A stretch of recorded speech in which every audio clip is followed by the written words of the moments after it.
អ្នកទាំងអស់គ្នាធ្លាប់មានអារម្មណ៍ថាខ្លួនឯងដើរយឺតជាងអ្នកដទៃអត់បើក Facebook ពេលណាឃើញតែគេទិញឡានថ្មីទិញផ្ទះថ្មីកាន់លុយដុល្លារទាំងដុំហើយភ្លាមហ្នឹងអ្នកទាំងអស់គ្នាក៏ចាប់ផ្ដើមសួរខ្លួនឯងថាហេតុអីជីវិតខ្ញុំនៅតែប៉ុណ្ណឹងតើពេលណាទៅជោគជ័យដូចគេសំណួរនេះពិតជាអត់ខុសទេប៉ុន្តែអ្វីដែលធ្វើឲ្យយើងឈឺចាប់នោះគឺជាការយកជីវិតរបស់ខ្លួនឯង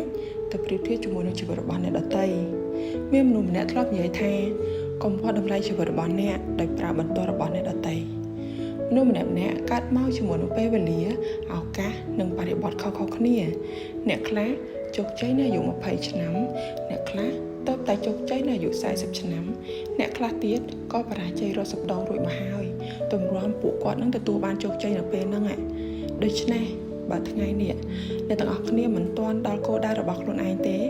វាមិនទាន់មានន័យថាអ្នកទាំងអស់គ្នាត្រូវតែបរាជ័យនោះទេវាមានន័យតែមួយគត់គឺអ្នកទាំងអស់គ្នាកំពុងស្ថិតនៅលើដំណើររបស់អ្នកទាំងអស់គ្នាបញ្ហាធំរបស់មនុស្សសម័យនេះមិនមែនកង្វះសមត្ថភាពនោះទេប៉ុន្តែវាជាការចំណាយពេលវេលាច្រើនពេកដើម្បីមើលថាអ្នកដទៃគាត់កំពុងធ្វើអ្វីប៉ុន្តែយើងមិនដឹងទេថាថ្ងៃនេះខ្លួនយើងបានរីកចម្រើនបានប្រមាណហើយត្រូវចាំថាមនុស្សភាគច្រើនណាបង្ហាញតែពេលពួកគាត់ជោគជ័យទេប៉ុន្តែមិនបានបង្ហាញពេលគាត់យំមិនបានបង្ហាញពេលគាត់បរាជ័យមិនបានបង្ហាញពេលវេលាដែលគាត់កំពុងតែជាពាក់គេជុំទៅហើយក៏មិនបង្ហាញពេលដែលពួកគេចង់បោះបង់នោះដែរដូច្នេះកុំប្រៀបធៀបជីវិតរបស់ខ្លួនឯងជាមួយនឹងរូបភាពដ៏ស្រស់ស្អាតដែលយើងកំពុងតែឃើញនៅលើបណ្ដាញសង្គមបើអ្នកទាំងអស់គ្នាចង់ប្រកួតប្រជែងចូលប្រកួតប្រជែងជាមួយនឹងខ្លួនឯងហើយសួរខ្លួនឯងថាថ្ងៃនេះខ្ញុំរៀនអីថ្មីខ្លះថ្ងៃនេះខ្ញុំមានវិន័យជាងម្សិលមិញអត់ថ្ងៃនេះខ្ញុំអត់ធ្មត់ជាងមុនឬទេ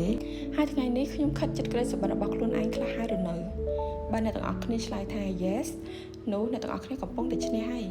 ហើយមិនចាំបាច់ឲ្យអ្នកណាមកទះដៃអបអរយើងទេមិនចាំបាច់ឲ្យអ្នកណាមកសរសើរព្រោះជ័យជំនះពិតប្រាកដរបស់យើងគឺជាការខ្លាចទៅជាមនុស្សល្អជាងខ្លួនឯងចាប់ពីម្សិលមិញជីវិតរបស់យើងមិនមែនជាការរត់ប្រណាំងល្បឿនទេប៉ុន្តែវាជាការរត់ម៉ារ៉ាតុងអ្នកខ្លះចាប់ផ្ដើមល្បឿនលឿនតែអស់កម្លាំងនៅពាក់កណ្ដាលផ្លូវអ្នកខ្លះទៀតចាប់ផ្ដើមយឺតប៉ុន្តែមិនព្រមឈប់ហើយទីបំផុតក៏ទៅដល់គោលដៅដូច្នេះកុំបាត់ទឹកចិត្តបើថ្ងៃនេះអ្នកទាំងអស់គ្នានៅដើរយឺតតែអ្វីដែលសំខាន់គឺកុំឈប់ដើរឲ្យសោះ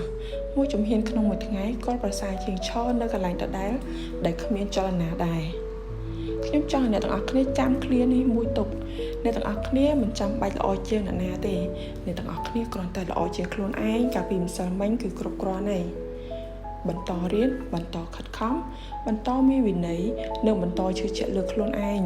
នៅថ្ងៃណាមួយអ្នកទាំងអស់គ្នានឹងងាកក្រោយហើយញញឹមព្រោះអ្នកទាំងអស់គ្នានឹងដឹងថាជ័យជំនះដ៏ធំបំផុតក្នុងជីវិតរបស់យើងមិនមែនជាការឈ្នះលើអ្នកដទៃឡើយប៉ុន្តែវាជាការឈ្នះភាពខ្ជិលភាពភ័យខ្លាចភាពសង្ស័យនិងការចង់បោះបង់ខ្លួនឯងសូមចងចាំថាមិនចាំបាច់យកឈ្នះអ្នកណាទេត្រឹមយកឈ្នះខ្លួនឯងគឺគ្រប់គ្រាន់ហើយបើវីដេអូនេះផ្ដល់កម្លាំងចិត្តដល់អ្នក